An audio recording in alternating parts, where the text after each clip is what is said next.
తెలంగాణ రైతులకి యూరియా సంబంధించిన ఇబ్బందులు ఉండకుండా ఇంటి దగ్గర నుండే యాప్లో బుక్ చేసుకునే విధంగా తెలంగాణ ప్రభుత్వం క్రియాశీలకంగా యాప్ని తీసుకొని వచ్చింది. దాంట్లో భాగంగానే రైతులు యాప్లో యూరియా తీసుకోవడానికి మరి ప్రయత్నించగా ఆ యాప్లో అయితే మొరాయిస్తున్నట్టు కూడా తెలుస్తూ ఉంది.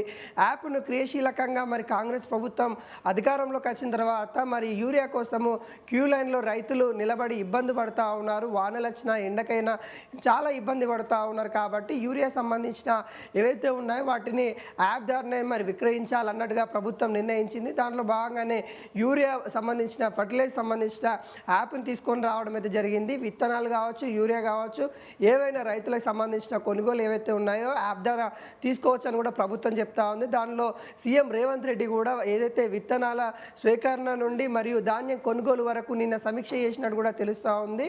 అయితే అన్నదాతకు మరింత కష్టాలు పెరుగుతూనే ఉన్నాయి కానీ కష్టాలు తగ్గని పరిస్థితి కనబడతా ఉంది. యూరియా యాప్ ఏదైతే ఉందో మొరాయిస్తున్న పరిస్థితి కనబడతా ఉంది. ఇప్పటికే రాష్ట్ర ప్రభుత్వం యూరియా కొరత లేదు, పుష్కలంగా ఉంది అని కూడా చెప్తున్న పరిస్థితి కనిపించినప్పటికీ కూడా మరి రైతులు యూరియా కోసం ఇబ్బందులు పడాల్సిన నేపథ్యం అయితే కనబడతా ఉంది. యూరియా సంబంధించిన యాప్ మొరాయించడంతో రైతులు ఇటు షాప్కి వెళ్తే అక్కడ యాప్లోనే బుక్ చేసుకున్నాని షాపు యాజమాని చెప్తా ఉన్నారు. కానీ రైతులు యాప్లో కొనుగోలు చేద్దామని చూస్తూ ఉన్న పరిస్థితులలో యాప్లో కూడా బుక్ అని పరిస్థితి కనబడతా ఉంది. ఇటు ఏదైతే డైరెక్ట్ షాప్లో కొనలేక ఇటు అదేవిధంగా ఏదైతే యాప్లో కొనలేక ఇబ్బంది పడతా ఉన్న పరిస్థితి అయితే రైతులైతే కనిపిస్తూ ఉంది. రైతులకి మరి తెలంగాణ ప్రభుత్వం ఇప్పటికైనా స్పందించి వీటిపైన ఏదైనా ఒక స్పష్టత ఇవ్వాలి. ఏదైతే యాప్ని తీసుకొచ్చారో యాప్ మరి సరిగ్గా పని చేయట్లేదన్న కూడా రైతన్న ఆవేదన చెందుతూ ఉన్నారు. ఇప్పటికే మరి ఖరీఫ్ సీజన్ అయితే వానగలు పడుతూ ఉన్న పరిస్థితి కనబడతా ఉంది. విత్తనాలు కూడా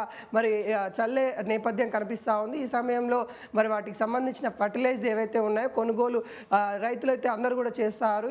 కాబట్టి యాప్ ఏదైతే సంబంధించిన టెక్నికల్ సంబంధించిన సమస్యలు తలెత్తకుండా ఇటు అధికారులు చూసుకోవాల్సిన బాధ్యత ఉంటుంది. దీనిపైన ప్రభుత్వము మరి ఒక స్పందన ఇవ్వాలి అన్నట్టుగా రైతులైతే ఆవేదన వ్యక్తం చేస్తూ ఉన్నారు. మరి దీనిపైన ఇటు ప్రభుత్వం నుండి కూడా స్పందన కరువైందనే విధంగా రైతులైతే ఆవేదన చెందుతూ ఉన్నారు. మరి చూడాలి యూరియా సంబంధించి మరి రాష్ట్ర ప్రభుత్వం ఎటువంటి నిర్ణయాలు తీసుకోబోతుంది. ఇప్పటికే ఏవైతే ధాన్యం కొనుగోలు సంబంధించిన అంశాలు కూడా కొంత పెండింగ్లో ఉన్నాయనే విధంగా విమర్శలు అయితే వస్తూ ఉన్నాయి. వాటిపైన కూడా ఎప్పటికప్పుడు సీఎం రేవంత్ రెడ్డి సమీక్ష చేస్తున్నట్టు కూడా తెలుస్తూ ఉంది. అయితే అన్నదాతకి ఎటువంటి ఇబ్బంది కలగకుండానే మరి కొన్ని నిర్ణయాలు తీసుకుంటున్నాం అన్నట్టుగా సీఎం రేవంత్ రెడ్డి చెప్పినప్పటికీ కూడా ఇలాంటి టెక్నికల్ లేకుండా అధికారులకు సంబంధించిన ఇబ్బందులు కాబట్టి అక్కడ చిన్న చిన్న ఇబ్బందులు అయితే జరుగుతున్న పరిస్థితి కనబడతా ఉంది. వాటిపైన కూడా ఇటు రాష్ట్ర ప్రభుత్వం ఒక కీలక ప్రకటన చేసే అవకాశం ఉంది అనే వాదనలు కూడా వినిపిస్తూ ఉన్నాయి. యూరియా మాత్రమైతే రైతులకి అందే విధంగానే ఉంది. ఆ గతంలో ఏదైతే